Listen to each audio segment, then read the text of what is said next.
All right, guys, welcome to Next Level Live. Thank you very much. This is our 2020 kickoff for the year. So outstanding. So I will bring on a little bit after Mike and I do a little back and forth here. I'll bring on John Wetmore, who I believe is interviewing Millie Porcena. Yes. Accurate about that. So Absolutely.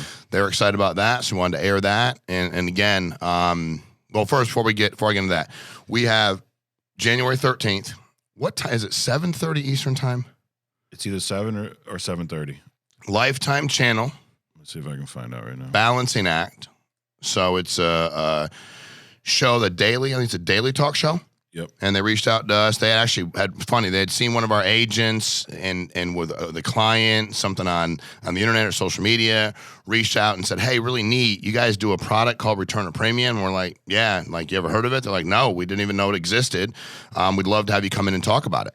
I'm like, okay, how does that work? So walked us through it all, went to the studio, filmed, and working really hard to get, our name out there, if you will, and get, let people know what's available and, let them know who we are. We talked a lot about being a household name in 2020, and we figure, it's kind of funny because we then looked up I was asking a guy the other day, I'm like, we have this show coming up, and he goes, yeah, that's a great channel. And I was just like, oh, yeah. And he goes, well, I don't watch it. He says, I don't watch it. My mom watches it. I'm like, dude, it's okay if you watch it. Right. Like, nobody cares. No one's judging you. Nobody's judging. This is a complete judge-free zone, dude. When somebody starts judging me, all I hear is wah, wah, wah. It's kind of funny. Like, did you hear? I'm like, no. Once I heard him or her judging me, I was like, wah, wah, wah. I have no idea what they're saying. I'm just like, and then if it goes on too long, I go, you do know I'm not listening to anything you're saying, right? Like, I'm completely out when you start judging me because you ain't got no right. Like, I'm done, right? So I got it. 7:30. 7:30. You knew it. On the 13th and again on the 21st.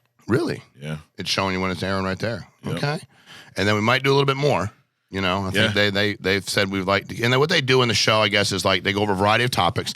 They like to have what they call an expert or somebody really versed in that industry to help their viewers learn about things. And they seem pretty focused on life insurance. And I think that they want to do some additional life insurance segments. And, so we're all about trying to help out in any way that we can. So it's neat. And then we took the Call to Close series and they ran that video in the background. Right. So a lot of the guys and girls that did that, they were on there, and it's really neat. So it was a very, very good experience. Of course, I'm like, I was telling Mike, because they have all these cameras and all this stuff, and they're so excited. They don't have what you have, Mike. You just do a better job here still. I mean, yeah, well, naturally.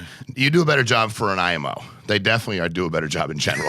But for an IMO, you do a better job. Yeah. And you're the best IMO studio there is. Nice. And but I'm like, listen, I want y'all to understand, like, they're like, well, we're going to schedule an hour and a half. I'm like, yeah, no, I'm big on like one take. We do one take. Right. Like, you just tell me what you need me to say, and boom, we'll get it done. That way I can get back to work because we're really busy. And so it is what it is. Except they like get excited and want to do makeup and all that kind of stuff. And that's, but whatever. Believe it or not, we don't do makeup here. No, I know, you can't believe it. No, we look like this naturally. Yeah. So, believe me. And again, this. don't care about your judgment either. Yeah. We know we look terrible. I'm your huckleberry. But that is true. So, all right, well, I'm going to let Mike, we had a couple things we want to talk about.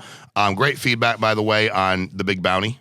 Yeah. So a lot of people reached out and we're big fans of it. So you're doing a good job. Thank you. The producing, the acting, very impressive. Top-notch actors. You see some of the people, you start talking to them, you're like, I said this the other day, I was talking to Sasha and Jasmine. I said, Sasha, how many words did Jasmine speak the first 2 years she worked here? She's like 15. Like, Right. she just didn't say anything, man. Like, she's great. She worked really hard. She come to work. She, you didn't even know. It's almost like the best compliment you give an umpire in baseball is you didn't even know he or she was there.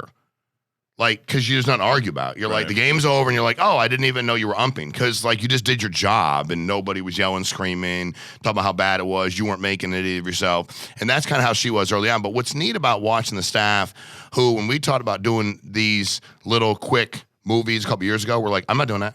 I don't want to do that. It's like, but it would help people out. Yeah. And I get you don't want to do it, but it will help people out. It will help them.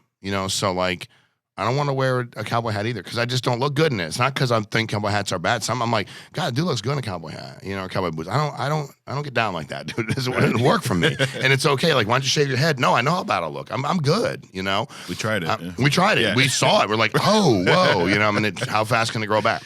So, all right, Mike, 2020, starting the year. Very excited about the guests we have today. but want to get into a couple things that we think are going to help people change their business this year, moving forward, and obviously in the future. Got it. Perfect. Hey, so first question. It hit me. I was at a soccer game, Jordan's soccer game last week, and I don't know a lot about sports and coaching, but I learned a lot about coaching agents with you and kind of saw how you did it. And something hit me just about coaching in general. There was a kid who was playing goalie, who was a phenomenal goalie, making a bunch of stops, and his dad was like an assistant coach on our team. So there's one play where he made a good stop. He goes to set the ball out on the outside of the box, kick it away. Kicks it to a kid on our team. Kid couldn't really handle the pass, so one of the players from the other team steals the ball, shoots on the goal, and because the goalie was, at the corner making a kick, he was a little out of position. He scored on us. So the dad starts freaking out on him. What are you doing? You got to get back quicker. What are you doing? And now, of course, the kid is he's arguing with his dad because he's like, I couldn't. He's trying to argue his point. He's a 9-year-old kid. So you can see the kid get frustrated. Very next play, what do? Kick the ball down the side, score right on him again. Yep. And now he's just like defeated. And I'm thinking back and I'm like, every stop the kid made, the dad never said, nice job, hey, awesome. He just kind of sat there like this. But the minute he did something that was wrong in his eyes, and when you see the dad, I'm trying to be mean, but you're like, dude, you never played sports. Correct. Like Well, the bottom line is your kid's much better than you are. And that's okay. But it's like, don't be mean to your kid. Don't be a bully. So it hit me like I remember, when we met, you hired me as an agent, and then I transitioned into like a new agent support role, and that was, I learned from you how to coach agents, and that's what I did for 2 or 3 years. So I really want, I don't think we talk about that piece enough, like how to help new agents. Like obviously the agent does all the work, but you as a producer, as a manager who's done it before, what are the do's and don'ts about coaching your agents when they first get started? Okay. That's a great question. Because, when you think about sports, that's the other thing too. First of all, a couple things from that, and you take it into business, right? My kids, whenever they made a shot, I don't know anything about soccer. Trevor didn't play soccer, thankfully. Not that thankfully, I've been fine with it, but I couldn't have helped coach. And a lot of times at that young age, there's not enough people to coach. I coached basketball by default. And I just kind of knew a little bit about it, played it a little bit, and I was like, I'll learn the rest of it, right? Every time they made a shot and did something good, I complimented them. Every time. Yep. Good defensive play, good shot, good box out, good hustle, every time. To the point where it was obnoxious to the team. My son shot and it went in. When I yelled, is he still over there? He's here. I yell all day. Just all day, bro. All day. And he's going to make some mistakes. Right. And then I pull them aside one-on-one. Yeah. Go ahead, bro. Like, what are you doing, man? How did he get over you didn't box him out, dude. You're better than that. Number one, I wouldn't want somebody to berate. And I'm all about coaching. I'm fine with that.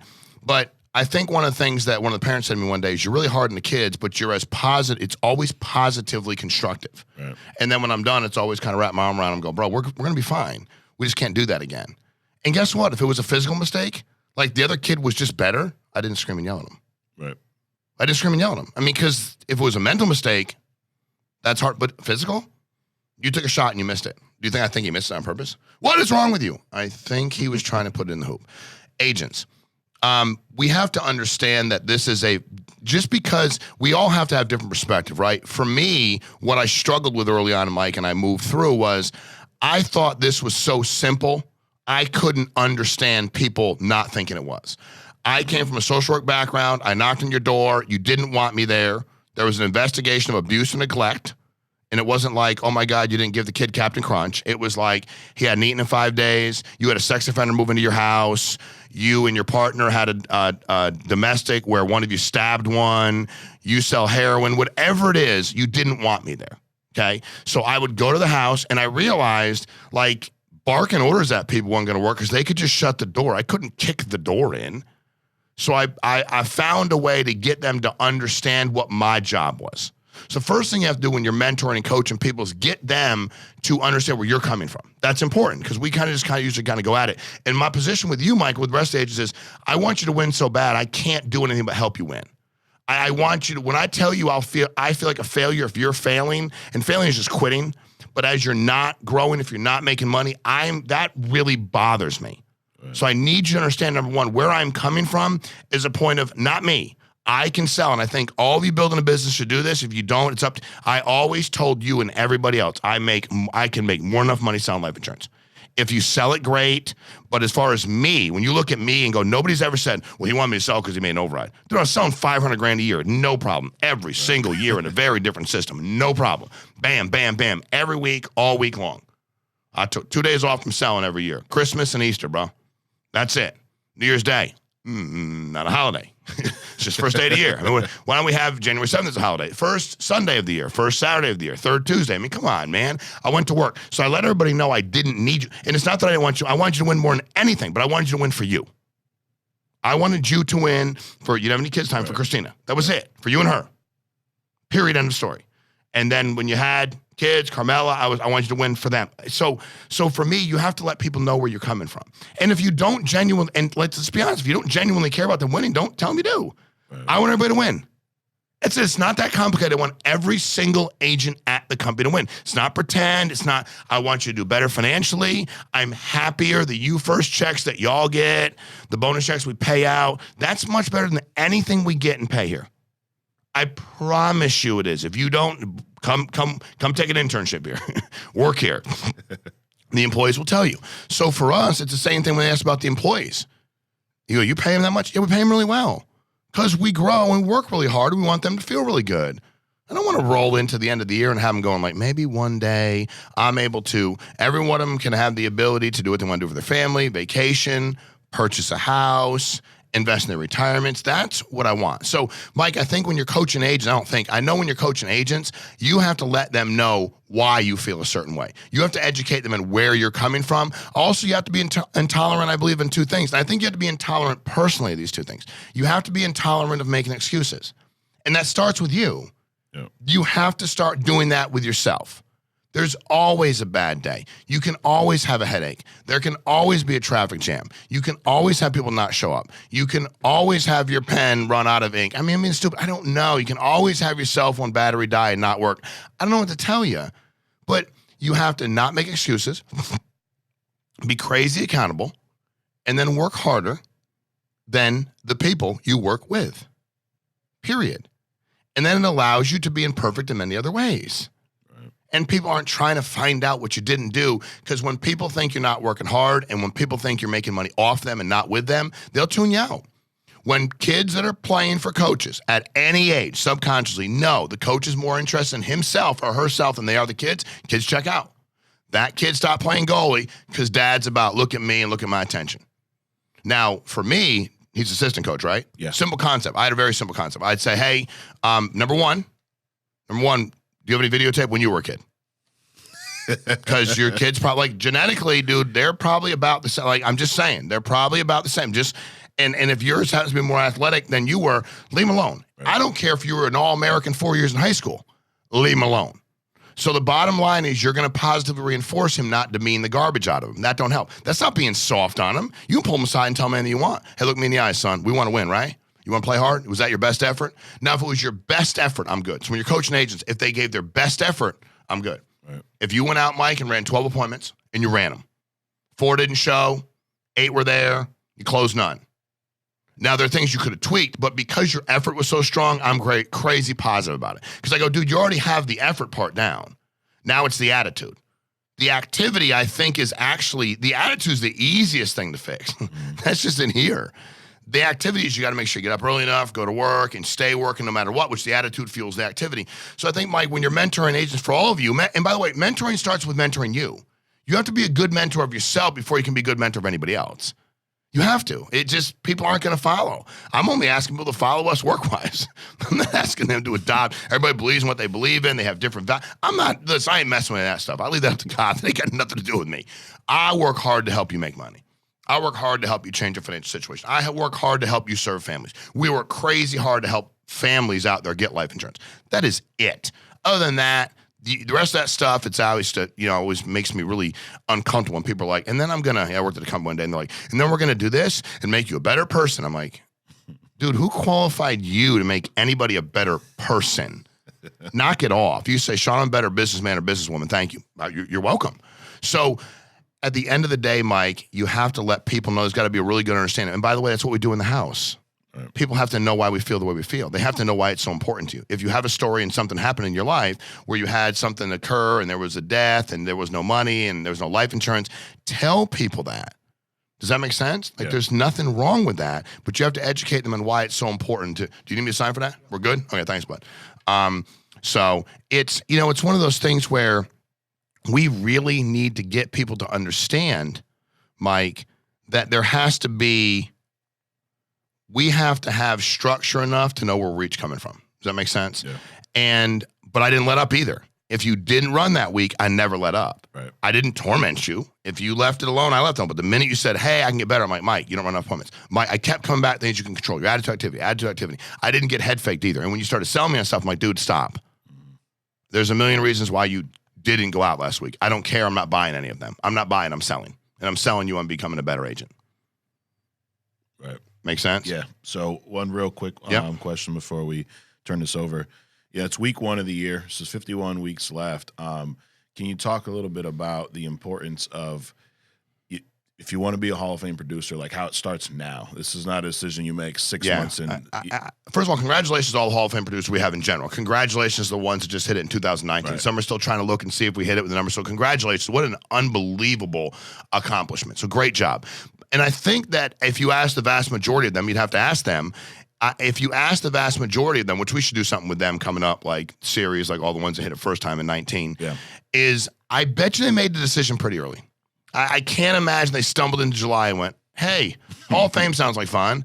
I bet they early on said, I want to hit a certain number. And by the way, we picked Hall of Fame because that's where you can literally, truly start take your income to the next level, and then also allow people to want to come work in business with you. So you have to start planning now. What am I going to do with my time? Not let your schedule control you. You control your schedule. My schedule's never controlled me. You control your schedule. When am I going to go away during the year? What am I going to do this? A lot of people are like, well, I need to get away. I'm like, dude, you took 5 vacations this year. That's more I've taken in a decade. People are like, you need to slow down and smell the roses. I'm like, I'm not hearing you once you're judging me. Bah, bah, bah. I have no idea what you're saying. So, Mike, you have to be crazy intentional. How many appointments are you going to run a week? Are there going to be times you're not going to run? How are you going to compensate before and after that? What are you going to do to adjust your attitude? How are you going to improve your accountability? How are you going to improve your activity? How are you going to improve your situation and structure around you? Who are you going to tune out in 2020? By the way, if you're not where you want to be, who, and this is you answering it for you, who are you tuning out? Because whoever you've been listening to is not helping. Tune that out. It becomes noise. It's a baseball saying, for rabbit ears. Tuck your ears in. You shouldn't be hearing what we're saying anyway. I'm just like, that's one more time. And I'm like, why are you even listening to me? I'm 49 feet away from you talking to him. Tuck your ears in, bro. Ump the game. Don't worry about me. And that's what you have to do in 2020 to be a Hall of Fame producer. You control your activity. You control your attitude. You control your schedule, and you're going to win. So a couple people that definitely control their schedules, both building side, managing side, hiring side, sales side. John Wetmore, Millie Porcena. So appreciate it, guys. It's all yours. Hey, what's up, guys? John Wetmore here. Have Millie Porcena with me. How you doing today, Millie? I'm wonderful. How are you? I'm phenomenal. Thank you. I figured we'd jump on. I had, what's funny is I've been telling people, hey, I'm going to do some interviews and let me know who you want to hear from. And you were one of them. So I'm like, I don't know where this is going to end up. Maybe it'll be a TNL. Maybe it'll be just out there. I don't know. So I figured I'd just get on and we'd start talking and get some content out to share because people are asking. Sure. So I think, obviously I've known you for a decent amount of time. We chat a decent amount, so I know a little bit about your story. But what's funny is, one of the things I've learned, and I talked about it in Vegas, is that, like, I remember when I was new, and I don't know if this happened to you, when I saw people that were where I wanted to be, I just assumed they were always there. Yeah. Right? Like, we forget about the process and like, hey, we're all new once.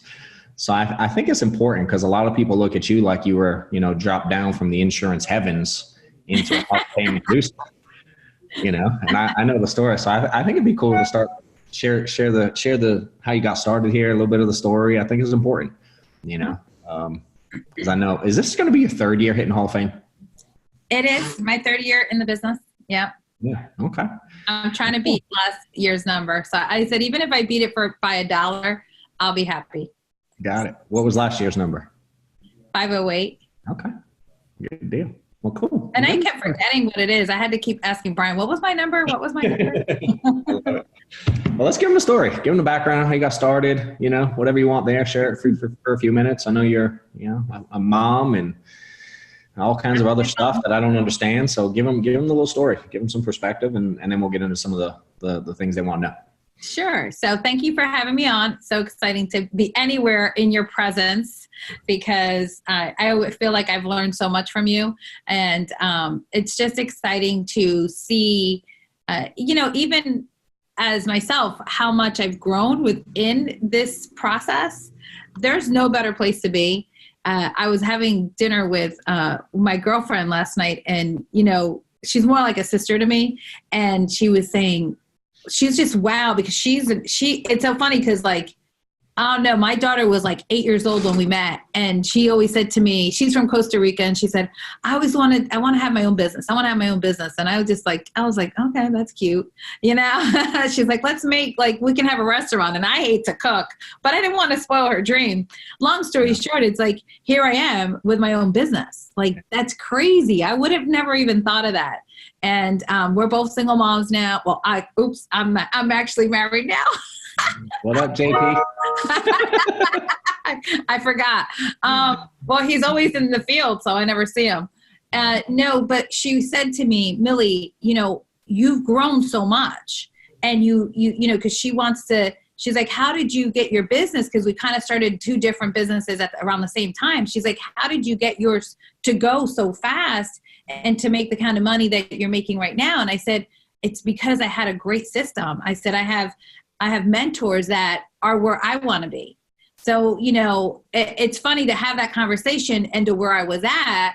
I mean, I was living paycheck to paycheck. We launched our new logo, and we're rebranding ourselves because I feel like I'm not even the same woman, the same human that I was when I first started this.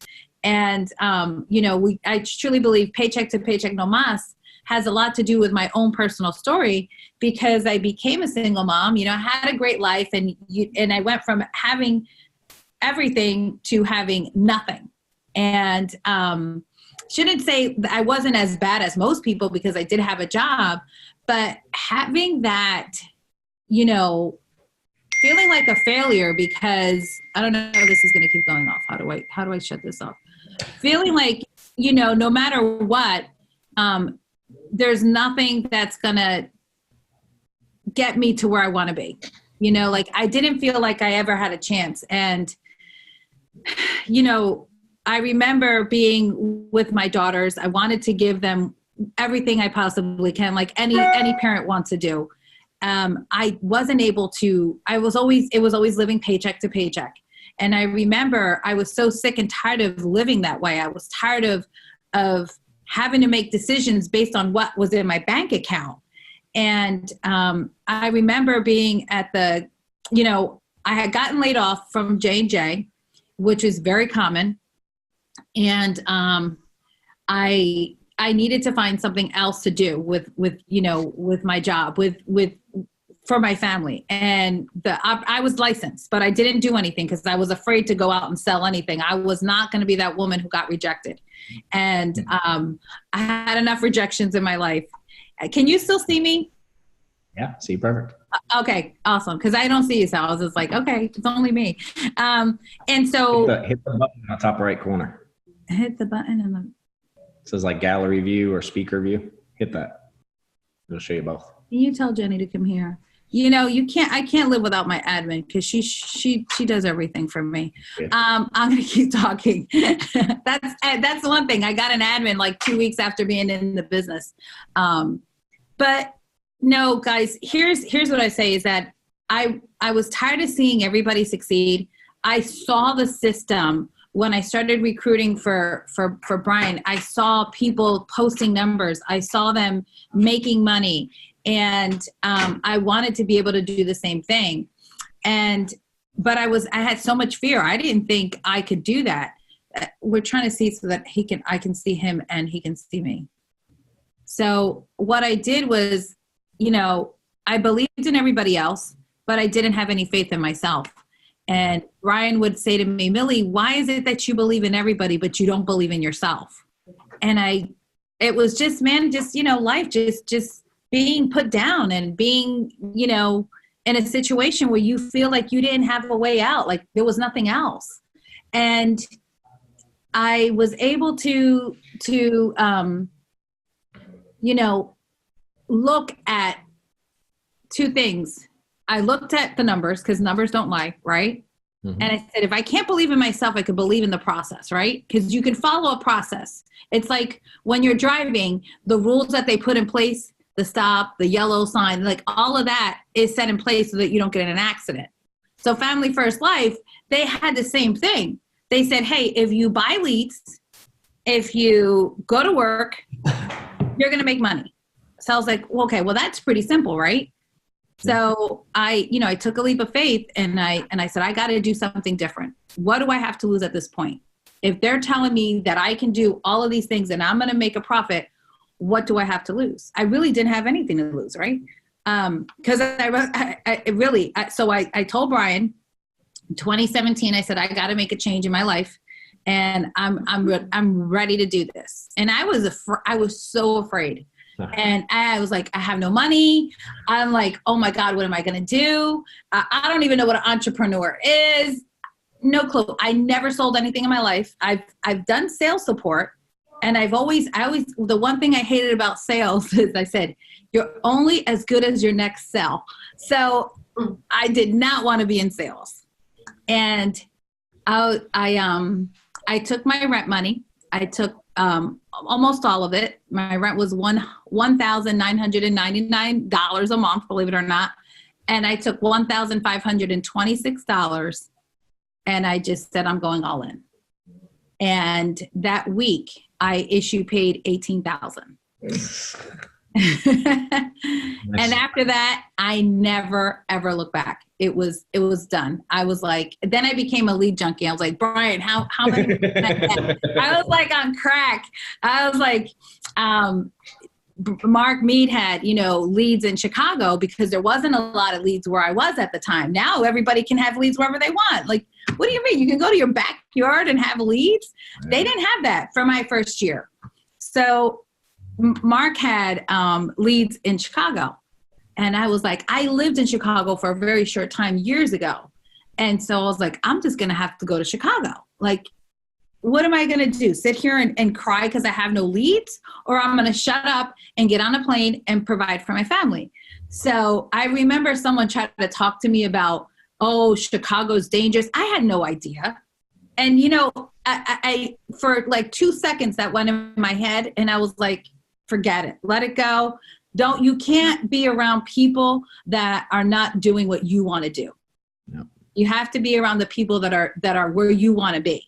So I bought my leads, and I remember I kept on texting Mark Mead a shark that's like eating and it's just so hungry. Every day, you could ask him, he probably has like 300 pictures of me, like, give me those leads. I need those leads. Give me that county. And those leads were like $65 a lead, and I didn't give a rip. I was like, give me those leads because I know what I could do. Because the belief system, and it comes, you believe in the process, you follow the process, and then now you start believing in your ability because you can only get better. You can't go backwards if you're working every week. So I was a really great boss to myself, which means if I paid $10,000 that week, I promise you I was not going out and spending money. I was putting it back into the business. So week 2, I needed an admin and I needed a nanny. So I hired my daughter full-time to take care. She didn't know anything about the business. I'm just like, just get me paid. Just get me paid because I have to pay you and I have to pay me. Just get me paid and I got to buy my leads. I just ended up paying at the end of the year $426,000. Became number 1 with Mutual of Omaha. I smoked people, and I'm proud of myself for that. Before I would be shy and like, oh no, I've owned what the accomplishment was, which is working hard. Yeah. And that's what I did. I wasn't anything out of this world. It's weird. Now, now I'm married, and a lot of people, like, even on the weekend, they're like, oh, you guys are a power couple. And I'm like, no, I'm not. We're not a power couple. We're a worker couple. We work our behinds off. Please call me that. If you can call me anything, call me a worker, because, plus I love the field. There's nothing better than waking up in the morning and getting those deposits. That's how I started. And you could see the passion and the excitement. Yeah. I will say this. I was scared. I woke up one morning and I was like, how am I going to sell? And what if I don't make any money? Like, cause that's the biggest fear. Like, what if I don't sell anything today? And I remember Jonathan saying to me, Millie, stop making this about you and start making it about the family. So when you're on the phone, that's when you're making the money for your family. Because those are the appointments. If you're booking the appointments, 8 appointments. If you're running final expense, you want to have like 9 to 10 appointments. And then when you're in the home, it's not about what you can make. It's about what they can, how can you protect them, and what makes sense that you're not taking food off their table, because you don't want them to cancel on you either. You want them to have this protection. So I did all of that, and I love to follow the rules because it just makes my life a lot easier. I'm a rule follower. So for me, this was just simple. Now, if you don't want to follow rules, then go ahead and try to figure out yourself. But I don't know. I'm fired up. No, I love it. It's a cool story. So corporate America to Brian's recruiter to Hall of Fame producer. Yeah, it's so funny. I had told Brian, I said, if you don't get to VP by, I think it was 2017, because it was February. I said, Brian, if I can't get you to VP by the time we have conference, I'm going to quit. So I actually ended up with my numbers and working. He got to VP. I was so I was jumping and so excited. Like, you would have thought that, I had just given birth to a child or something. It was hilarious. How old were your kids when you started? Oh, gosh. Let me see. 3 years ago, Michaela's 14. How old are they now? We can do it that way. Okay, yeah, because let them do math, not us. How old are they now? We'll do that. Michaela's going to be 15 and Malia's 13. Okay. So about 10. Or something like that. So it's funny because I sat down with them, and a lot of parents don't do this. Moms don't do this. And it's so, if there's anything I can teach a mother or dad, it's this. You have to sit down and teach your kids and explain to them what you're doing. So I sat my girls down, because I remember I only worked part-time with Johnson & Johnson. And I was a mom, a stay-at-home mom for all that time. So over 10 years. And I said to them, I was in, every school thing. I was the homebrew mom. I was everything to those girls. And so they weren't used to me having to do this job. And I said, listen, I have done everything for you. Everything. Now it's mommy's turn. Mommy has to go to work. Mommy has to provide. The same way daddy provides, because a lot of the problem is that women feel they have to be everything, but nobody's making their dad be that. No offense to you, John. But it's true. Your kids don't get mad because dad had to go to work. So why are you going to get mad because mom has to go to work? Yeah. So I said to them, mommy is going out there to protect families. Mommy is going to go help them to make sure that if anything happens, that they can keep their house. And those girls, it's what you feed them, right? The belief system. They thought I was Wonder Woman. So they thought was like, Mom, how many families did you help? How many did you protect? But and then I rewarded them. I said, hey, if we can get to this, I'm going to be able to, you can go to horseback riding camp, like whatever they wanted. I was able to say, hey, this is what I have to do so that we can get this. Yeah. And now it's almost like I remember talking to Malia, and she was like, Mom, don't ever stop working here. I love this job. You always have to be this. And they're so proud of me, but it's because I gave them a good example of what it means. My girls will be entrepreneurs. They will. And whatever they want to do. But I truly believe that the way this system is set up, the way Sean Mike has set this up, it's generations of women in my family that are forever, their lives have forever changed. Now, Dahlia, who was my admin, who was my everything, now she's going to esthetician school. I paid for that, and she's going to have her own business. Yeah. So it's crazy. It's crazy. Wow. It's cool. I think I've never heard that before. Tie in, you kind of tied the kids' sacrifice to a reward, a benefit for them. No different than we do. We know we're going to sacrifice out in the field, but the reward is we can do what we want to do, take care of the kids, have the income, whatever. It's kind of neat giving the kids that opportunity, because they do everybody sacrifices in this deal, but everybody benefits from the reward within, you know what I mean? Like in my family, everybody benefits. So it's neat see how you did it that way. Yeah. And they, I would wake up at 3:30 in the morning to make dinner, so that if I was having a late night, food was always on the table. So yeah. I would wake up at 3:30 just to make sure everything was done. I was doing laundry at that time. Everything was done so that when I got home, when they woke up, they had everything. And when I got home, I wasn't stressed out because things weren't done.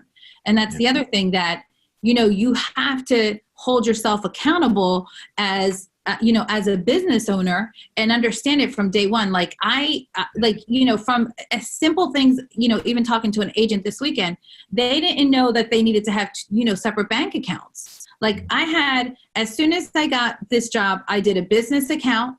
I did one for only leads. So leads, the deposits and leads come in and out of there. So there's always revolving. Then I did one for savings for like, if, car breaks down, oil changes, and also saving for the events that we have coming up. I made sure that the money was in there to make sure that I could buy my plane ticket for convention. A lot of people don't think about it, and then they're scrounging, like, oh, how am I going to buy tickets? Well, my all that stuff was already done because I kept putting money in saving into that.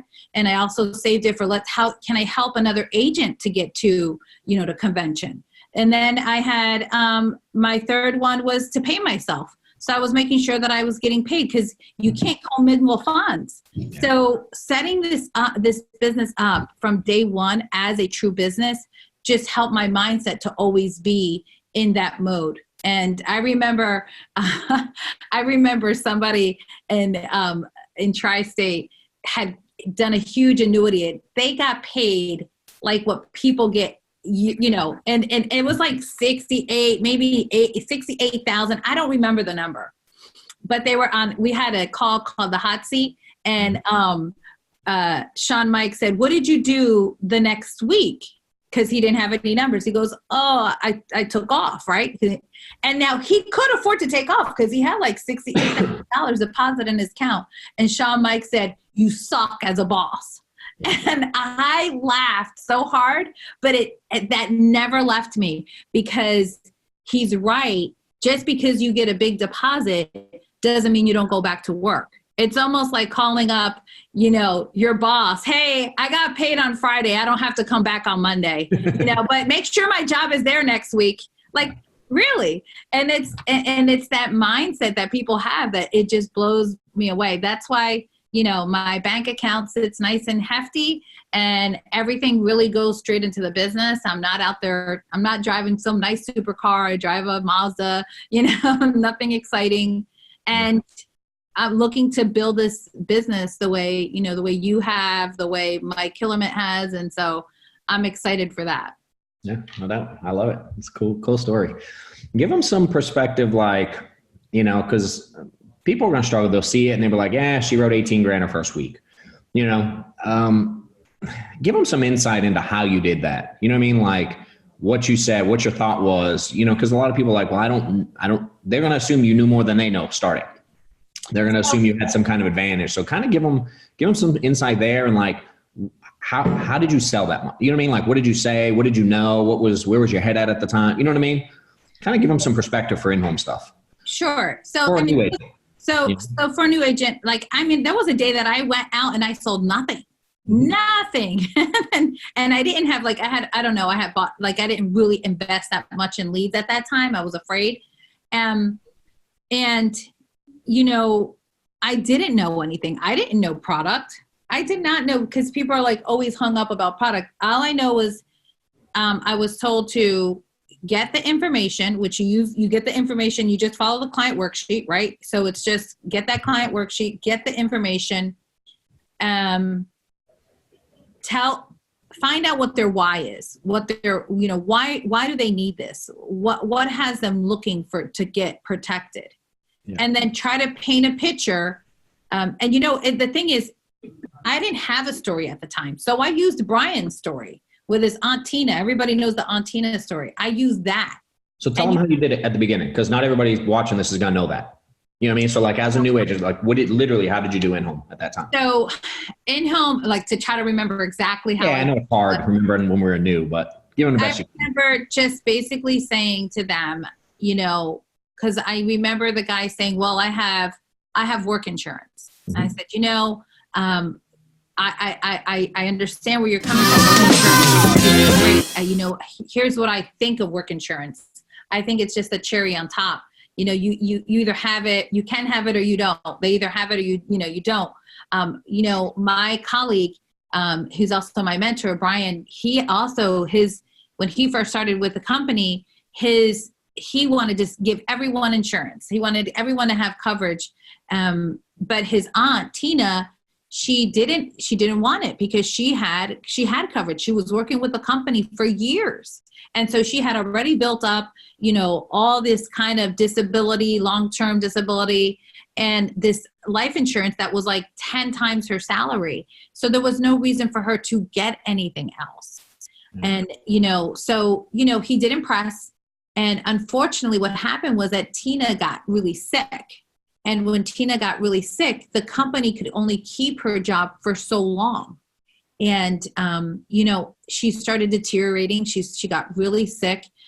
Those benefits, they ran out. She had nothing left. And unfortunately, Tina died from cancer. And she had no life insurance. It was all gone. Nothing.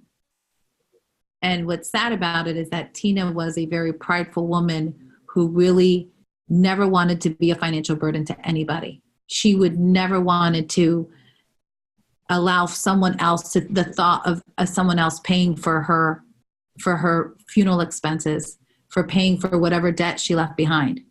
And so all of Brian's family had to come together and chip in and have a GoFundMe.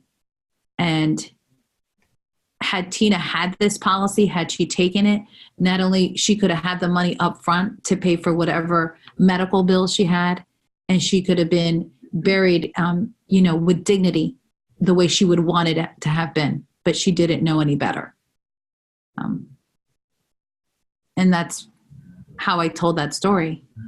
That'll get people move. Yeah. I mean, I know the story and I could feel it, it's wild. Yeah. And I used that because I didn't have my own story. Yeah. 100%.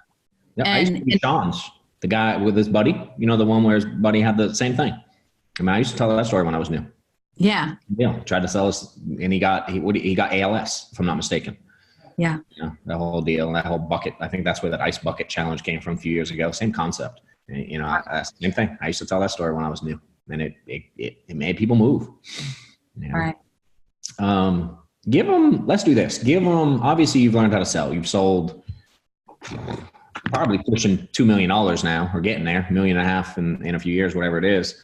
Give them a few things you've learned. Like, if you could rewind and go like, if we could give everyone the little blue pill and like, if you just do these few things now, it's not going to be perfect, but you'll sell more. You know what I mean? I wish I did these few things, me, like, when the selling part, I don't really know there's a lot that I would change, because what I will tell people that would help me was, as soon as and this is where I think a lot of agents fail, is that, or they can get better at, is as soon as I didn't sell something, I called Brian and I would say, and now we have Marco Polo, which makes it so much easier. Hey, Brian, this is what happened in the house. And even when I sold, I was like, Brian, I sold my first policy. And he's like, that's great.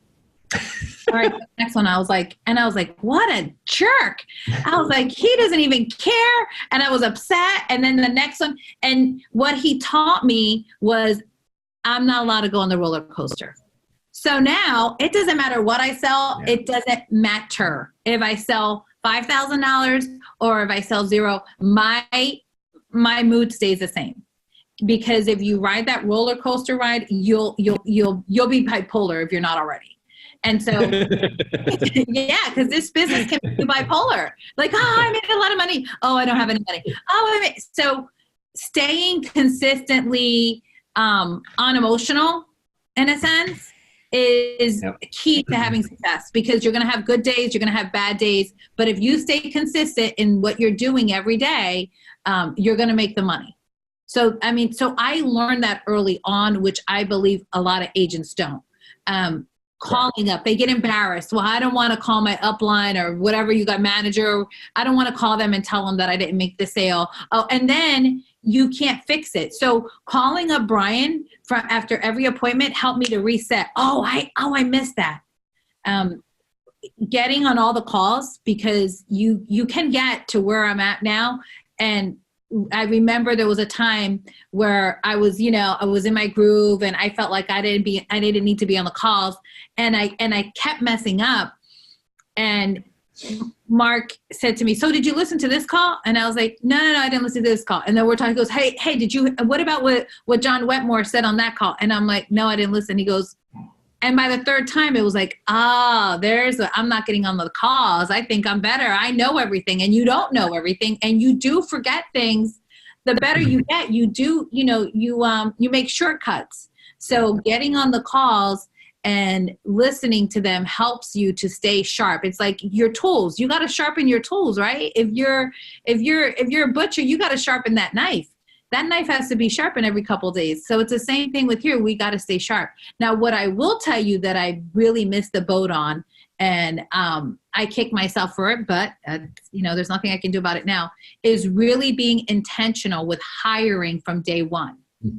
That is where I made the mistake, because the producer side, I'm not going to sit here and say I sucked, because I didn't. I did well, but I really stunk at hiring. And so in between appointments, I should have been hiring, and that's been very, very hard for me to do, only because I've allowed it to be hard, not because it is hard. So there's a big difference.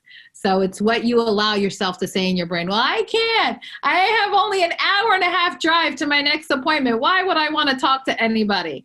It's the same thing as me saying, I'm going to be selfish, and I'm not going to hire anybody because I want to keep all the money. Yeah. So when you're starting this, talking to people in between appointments, which you kept telling me to do, by the second year, I did it, and then I didn't do it. I did it. I was definitely bipolar in that aspect.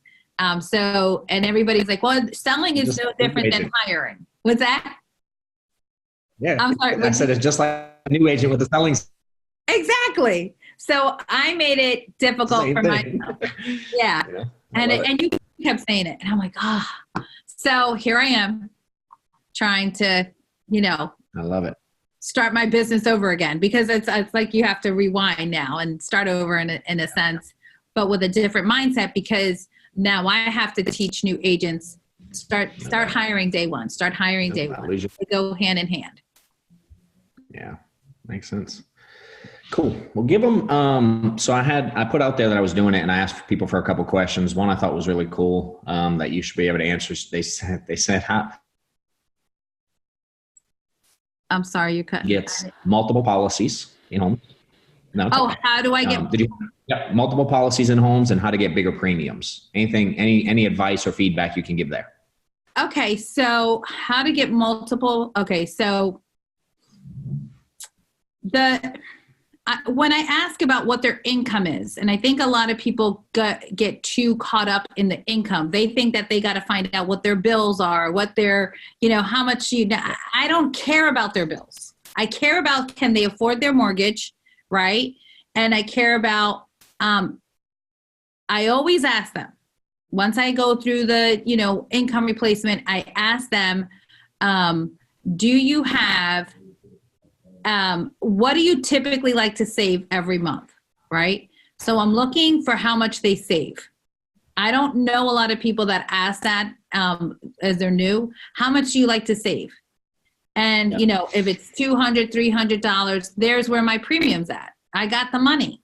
Now I just gotta, we're redirecting that money so that they can use it. And if you're getting the cash back with America, they're saving it anyway. So that's how I get high premiums. I'm not afraid to show numbers. I think a lot of times when we're starting off as agents, we're not there financially, so we couldn't fathom spending $230 a month on life insurance, because that to them is their car payment. So if you're afraid to show that number because you can't afford it, you're already prejudged what they can afford. And that's not your job. Your job is just to show them the options. I don't ever say quote, because I don't work for Geico.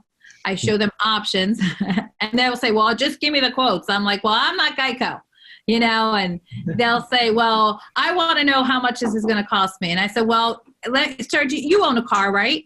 And they're like, yeah. I said, well, when your car is broken or it needs fixing, it needs something, do you actually go and tell them you want to know how much it's going to cost, or do they assess it first? He goes, well, they have to assess the car. Well, sir, I have to assess you. Okay, so let me do my job. And then I smile. And then, and I go back in and I'm like, I just got to do my job. And I love that. The other thing that's really key is asking for it. Always do the hard things up front. I always let them know that this is a real application, and that if we find something, when we find something that fits your budget, we are going to submit a real application. A real application is we're going to get your information. We're going to get it. If it gets approved, that monthly payment is going to be drafted from your bank account directly. And I always say this, you see my hand, directly to the insurance company. Mm-hmm. And if they're going to give me any, well, I don't want to give my money, or I don't want to give my account out, that's when I know whether or not they're serious. Mm-hmm. And the way I get multiple apps in the home is, I'm going to cover as many people as I can. And if we could sell pet insurance, I'd be rich. So I'm always want to know who's there. And when I'm doing multiple apps on the actual, like maybe the husband, it's typically because they're like in their 50s and they do have a slight of a mortgage. So I want to cover them. Maybe I'll do like 60% of their in term, and then I'll do like the other 30 to 40, whatever, in a whole life, because this is only going to last you for 20 years. But I'm concerned that after that, you're still going to need whole life for your final expenses. So if I'm doing a 20-year term or a 15-year term, they're going to get whole life as well. And I just make it fit their budget. And then if they cancel one, they still have the other. Did that make sense? I like that. Yeah. Yeah, it's awesome. And I'm going to rewind to the very beginning because it cut out a little bit. It was a little choppy, but I know that you said, so when you're doing the financial inventory, you get their income, and then you ask them, of that income, how much of that are you saving every month? Is that kind of how you worded it? Yes. How much do you guys typically like to save? What do you like to save? And they'll say, and I said, I know you guys just bought this house, but what do you normally like to save?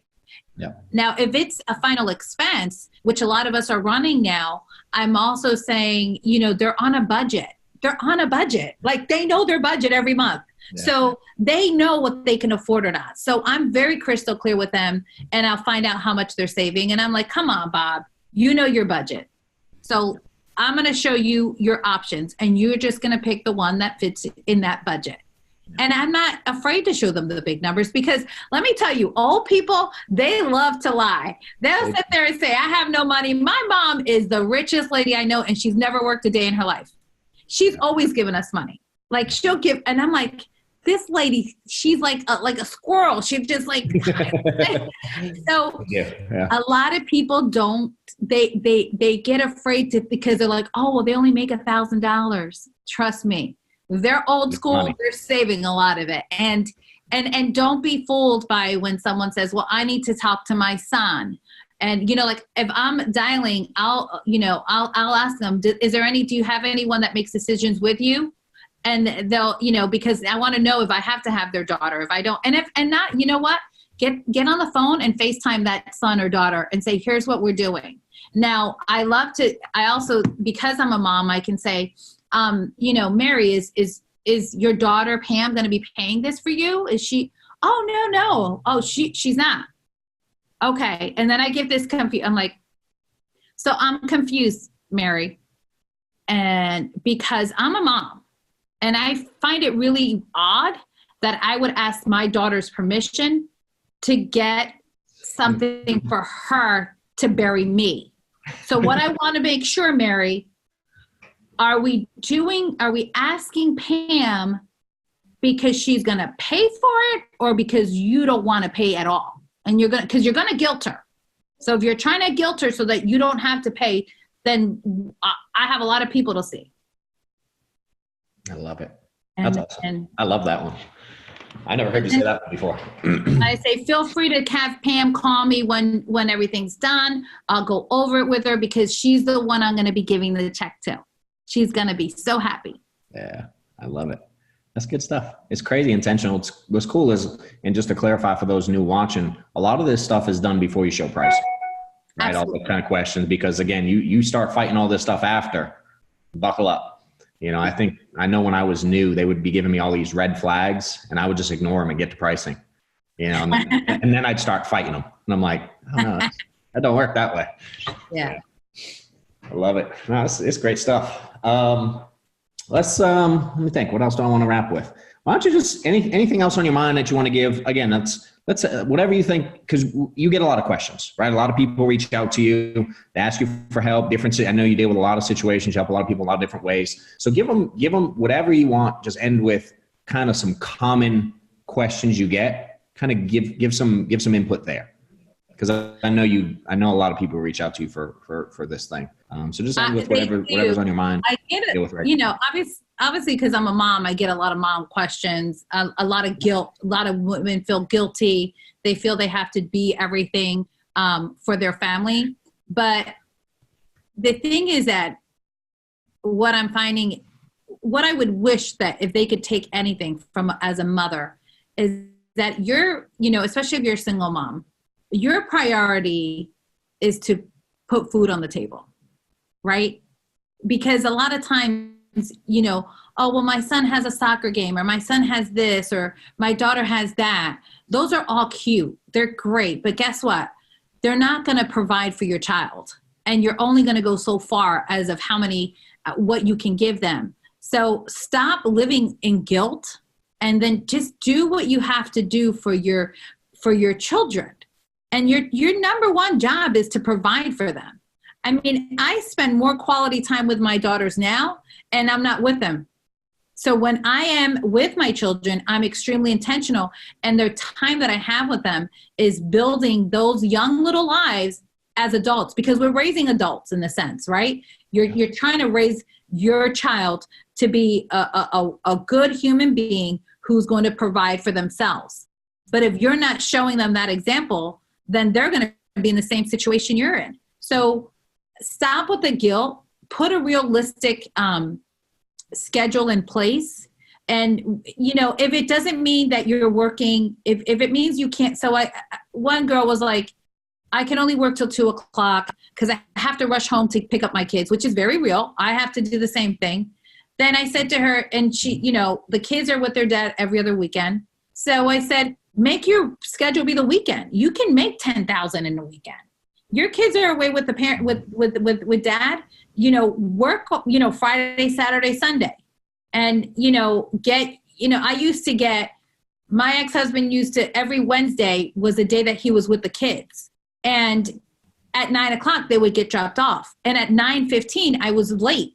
And he would send me emails and lawyer letters saying that I'm going to get sued because I'm abandoning my children. Now, if I would have allowed that to feed my soul, I would have quit this job. Yeah. And the best thing that man did was take me to court, because guess what? Now he has the kids till Wednesday after school. So I run all day. Wednesday is my day to run until 10:00 at night, whatever I need to do.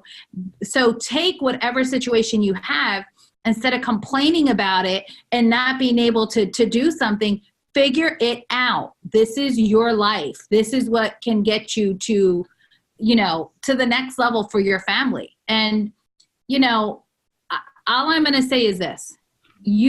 Everybody has choices. I know a lot of people think, and they look at me, wow, how do you do it? How do you do it? How don't you don't do it? How don't you don't do this for your kids? Like how, like that's what I want to know. What do you mean?